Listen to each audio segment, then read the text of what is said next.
तो hello guys and welcome to my channel. आज मैं बात करने वाला हूँ गॉड वैली इंसिडेंट के बारे में और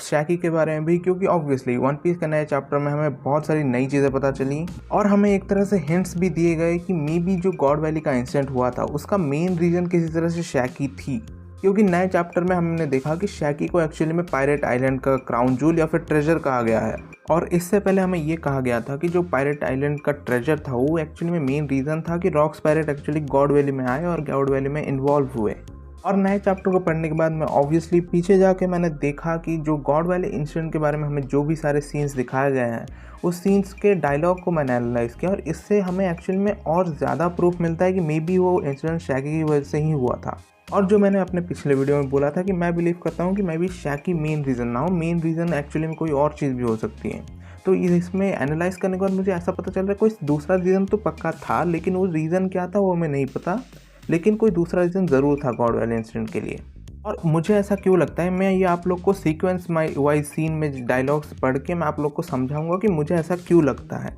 लेकिन इन पैनल्स में भी हम देख सकते हैं किसी जगह पे भी शैकी का मेंशन नहीं है कम्प्लीटली, और यही रीज़न है कि मैं डायरेक्टली ये नहीं कह सकता कि गॉड वैली का इंसिडेंट पूरी तरह से शैकी की वजह से ही हुआ था। जैसे कि मैं अगर सबसे पहले स्टार्ट करूं जहां पे हमने देखा था कि जिनी ने मैसेज भेजा था पूरे वर्ल्ड को गॉड वैली इंसिडेंट से पहले कि गॉड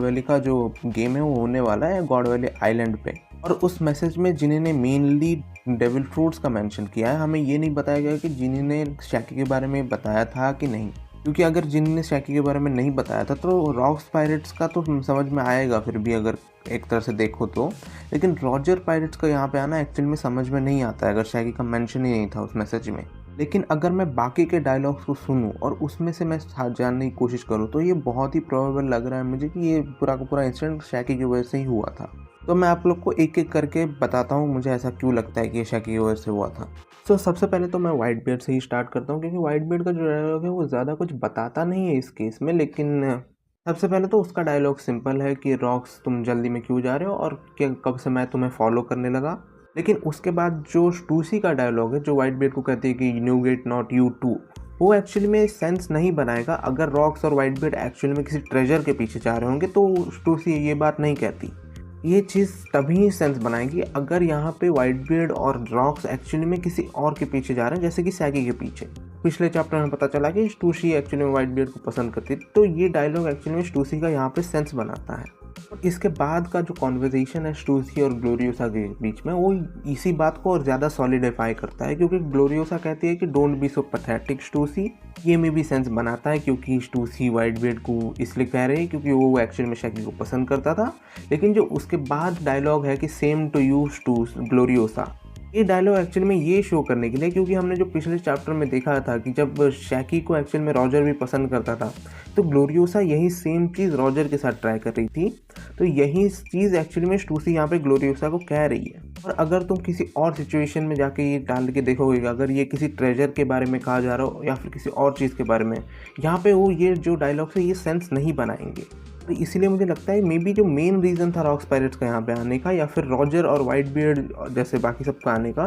वो था कि शैकी को एक्चुअली में वर्ल्ड गवर्नमेंट ने किडनैप कर लिया और उसे एक प्राइज़ की तरह दिया जा रहा है या फिर एक स्लेव बनाया जा रहा है। यहाँ पे मैं अभी सबके डायलॉग के बारे में बात नहीं करूँगा, ये ज़्यादा इंपॉर्टेंट नहीं है क्योंकि ये सब मैक्सिमम ट्रेजर के बारे में बात कर रहे हैं और उससे कुछ पता नहीं चल रहा है। लेकिन जिस डायलॉग के बारे में मैं यहाँ पे बात करूँगा वो ये है कि शार्लेट लिनलिन का डायलॉग या फिर बिग मॉम का डायलॉग। क्योंकि यहाँ पे हम देख रहे हैं कि बिग मॉम ये कहते हैं कि they will all be mine. उसके बाद हम जब काइडो का डायलॉग देखते हैं but you can do anything with them Linlin, इससे यहाँ पे हमें ये पता चलता है कि नॉर्मल ट्रेजर की बात नहीं हो रही, जैसे सोना वोना उसकी बात नहीं हो रही। यहाँ पे मोस्ट प्रोबेबली यहाँ पे जो ट्रेजर की बात हो रही है वो ट्रेजर में भी कोई डेविल फ्रूट है, या फिर ऑब्वियसली जो काइडो का डेविल फ्रूट था या फिर जो पॉप फ्रूट था जिसको कुमा ने खा लिया, उन डेविल फ्रूट्स के बारे में भी बात हो रही है यहाँ पे। क्योंकि ऑब्वियसली सोने का या फिर कोई दूसरे टाइप का खजाने का यूज़ कर सकती है शार्लेट लिनलिन, लेकिन यहाँ पे अगर वो एक डेविल फ्रूट हुआ तो ऑब्वियसली बिग मॉम एक और डेविल फ्रूट नहीं खा सकती, क्योंकि हम बताया गया है 2 डेविल फ्रूट नहीं खा सकते, वो तो पता नहीं। लेकिन यहाँ पे इसीलिए काइडो का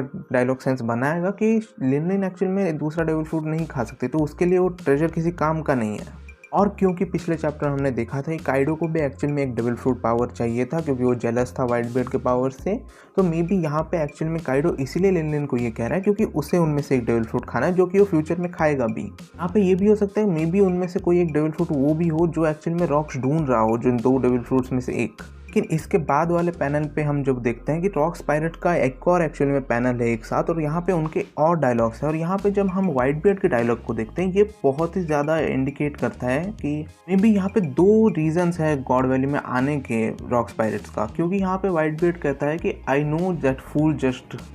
will lose sight of our goals. तो यहाँ पे जो गोल की बात यहाँ पे व्हाइट बियर्ड कर रहा है, तो वो ये कह रहा है कि मे बी रॉक्स उस गोल से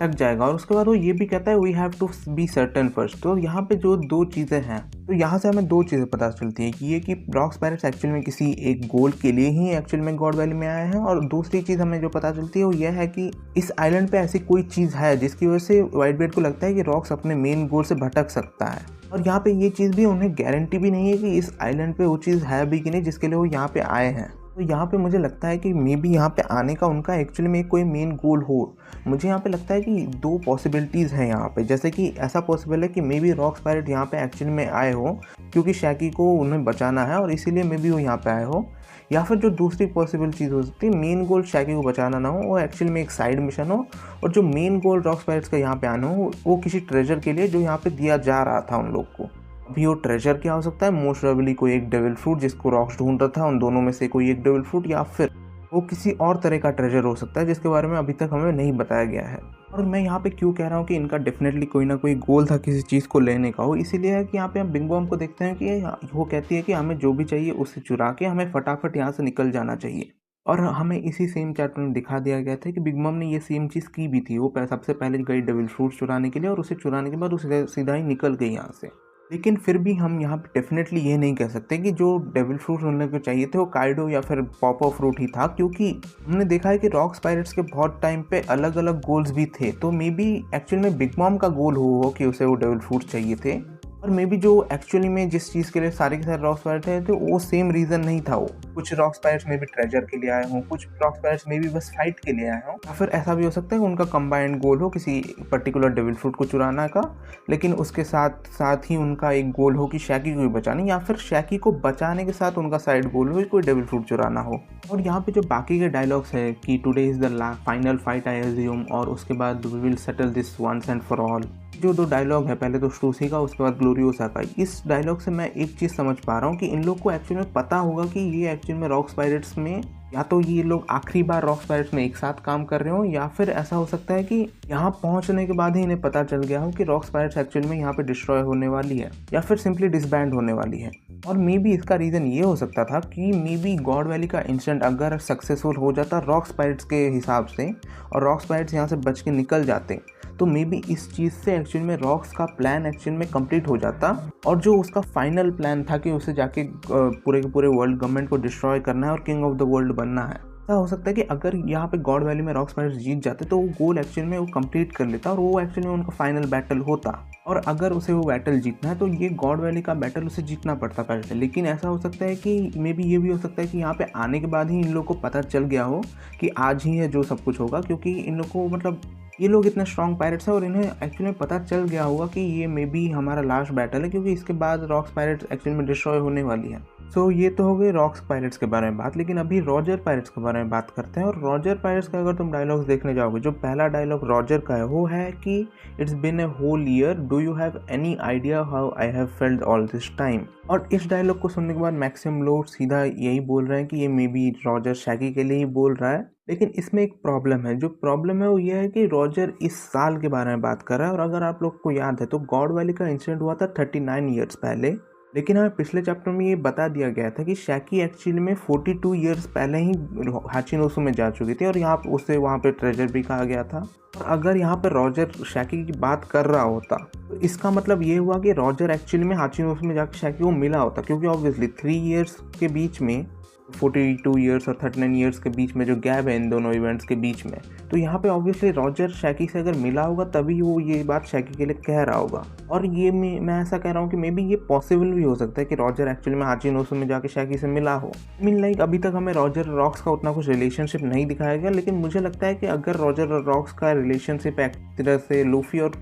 किड की तरह होगा, मैं ये कह रहा हूँ कि मे बी रॉक्स और रॉजर का एक्चुअली में एक राइवलरी टाइप का रिलेशन होगा। और अगर ये सही हुआ तो इसका मतलब ये पॉसिबल है कि रॉक्स एक्चुअली में हाचिनोसु में गया हो भी हो, वैसे ही जैसे हमने बाकी के पहले चैप्टर में देखा था कि रॉक कैसे शैकी के पीछे तब आया था, तो मे बी वैसे ही हो और शैकी के पीछे ही हाचिनोसु आया हो। रेदर देन पूरी तरह से बैटल करने से पहले मे बी रॉक्स और रॉजर पायरेट्स के बीच में कोई नॉर्मल सी बैटल हुई हो, या फिर मे बी उन दोनों के बीच में एक डिवी बैक फाइट हुई हो शैकी के लिए। मे बी ये पॉसिबल है, लेकिन इसका रिजल्ट तो ये डेफिनेटली होगा कि रॉजर पायरेट्स वहाँ पे डिफीट हुए होंगे, इसी वजह से वो वापस आए हैं। और इसका मतलब ये एक तरह से जो फीलिंग रॉजर दिखा रहा है कि how I have felt all this time, तो ये इस तरह से सिग्निफाई कर सकता है। मे बी वो रॉक्स पायरेट्स से हारने की बात कर रहा हूँ, मे बी वो शैकी को ना मिल पाने की बात कर रहा हूँ। लेकिन अगर ऐसा कोई चीज़ नहीं हुआ है कि रॉजर हाचिनोसु पे गया था, तो मे बी इसका रीज़न ये हो सकता है कि मे बी ये रॉजर एक्चुअली में रॉक्स पायरेट्स में से किसी को बोल रहा हूँ, मे बी रॉक्स को या फिर वाइट बियर्ड को, क्योंकि मे बी एक्चुअली 1 साल पहले वो लोग सी पे मिले और वहाँ पे may be Roger pirates defeat हो गए हो या फिर कुछ और रीज़न हो। ये डेफिनेटली रॉजर गार्प को तो नहीं बोल रहा, क्योंकि गार्प रॉजर के बाद गॉड वैली में आया था, तो ये डेफिनेटली गार्प को तो नहीं बोल रहा। लेकिन यहाँ पे जो दूसरा डायलॉग है स्कॉपर गबान का, वो डायलॉग है कि no special privileges for the captain here. So यहाँ पे ये चीज़ है कि रॉजर को गबान कह रहा है कि तुम कैप्टन होने का फ़ायदा नहीं उठा सकते। तो यहाँ से जो चीज़ आती है वो मे बी पॉसिबल है कि मे बी स्कॉपर गबान ये शैकी के लिए कह रहा हूँ, क्योंकि हमने देखा था कि गबान भी शैकी को पसंद करता था। तो मे बी यहाँ पे रॉजर को गबान वही कह रहा हो कि कैप्टन होने का प्रिविलेज वो यहाँ पे नहीं ले सकता। देखो यहाँ पे ये चीज़ भी हो सकती है, मे बी वो फाइट के बारे में बात कर रहा हो कि ओपोनेंट चूज़ करने के बारे में बात कर रहा हूँ, क्योंकि हमने ये चीज़ एक्चुअली में रॉजर को हम फ्यूचर में देखेंगे, मतलब इस पॉइंट के हिसाब से फ्यूचर में ओल्डन के साथ भी करते हुए देखेंगे, तो वो भी पॉसिबल है। तो यहाँ पे भी तुम डायरेक्टली नहीं कह सकती कि ये शैकी के बारे में ही है। लेकिन जो तीसरी चीज़ है जो कि रेली कह रहा है यहाँ पे तुम रेली को देखोगे तो उसका थोड़ा सा अनॉयड टाइप का एक्सप्रेशन है, और इसमें वो भी यहाँ पे ये भी कह रहा है कि this is going to be a wild one. और मुझे नहीं लगता कि अगर रेली का ये रिएक्शन है तो ये या तो किसी बैटल की वजह से है, या तो इसका जो अनोइंग टाइप का रिएक्शन है वो इसी वजह से, क्योंकि जैसे हमने पहले देखा था कि जब रॉजर पायरेट शैकी के पीछे गए थे तब भी रेली अनॉयड था, और मे बी इस पॉइंट पे भी और अनॉयड है। तो इसमें भी दो चीज़ें हो सकती हैं। यहाँ पे वापस पीछे जाके डायलॉग्स को एनालाइज करने के बाद भी इतना कुछ ज़्यादा पता तो नहीं चल रहा है। लेकिन यहाँ पे एक और जो सीन है जिसके बारे में बात करना भूल गया था स्टार्टिंग में, कि था कि हमें एक्चुअल में यहाँ पे हाचिनोसु का सीन दिखाया गया था, और यहाँ पे बाकी के जो पायरेट्स थे वो एक्चुअल में कह रहे थे कि अभी रॉक्स पायरेट्स ऑलरेडी निकल चुके हैं, वो लोग हमें पीछे छोड़ के ऑलरेडी जा चुके हैं गॉड वैली में। यहाँ पे जो पायरेट्स दिखाए गए थे हमें, वो लोग कोई इतने ज़्यादा स्ट्रॉन्ग पायरेट्स हमें नहीं दिखाए गए थे, वो ज़्यादा से ज़्यादा वीक पायरेट्स दिखाए गए थे, या फिर नॉर्मल ग्रंट टाइप जो पायरेट्स थे वो सब दिखाए गए थे। तो मे बी वो रॉक्स पायरेट्स का पार्ट भी हो, लेकिन वो उतना स्ट्रॉन्ग नहीं थे।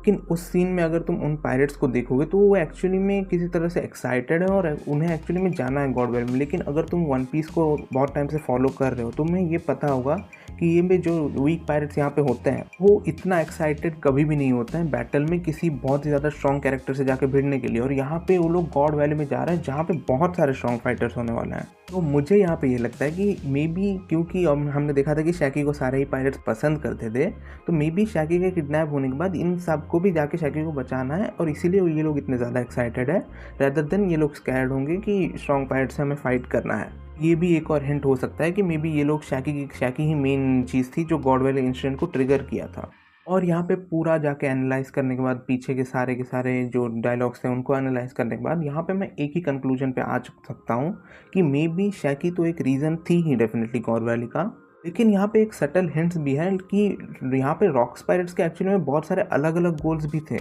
या फिर एक और चीज़ भी है कि यहाँ पे रॉक्स का कोई ना कोई एक और गोल था शैकी के अलावा भी, के बारे में अभी तक हमें नहीं बताया गया, वो मे बी हमें फ्यूचर चैप्टर्स में पता चले। लेकिन यहाँ पे एक सिंगल गोल नहीं था किसी का भी। लेकिन ये बस मेरी थ्योरी है और ये वो है जो मुझे लगता है। आपको क्या लगता है आप मुझे कमेंट सेक्शन में बता सकते हैं। और अगर आपको ये वीडियो पसंद आया हो प्लीज़ इस वीडियो को लाइक कीजिए, मेरे चैनल को सब्सक्राइब कीजिए एंड कीप थ्योराइजिंग।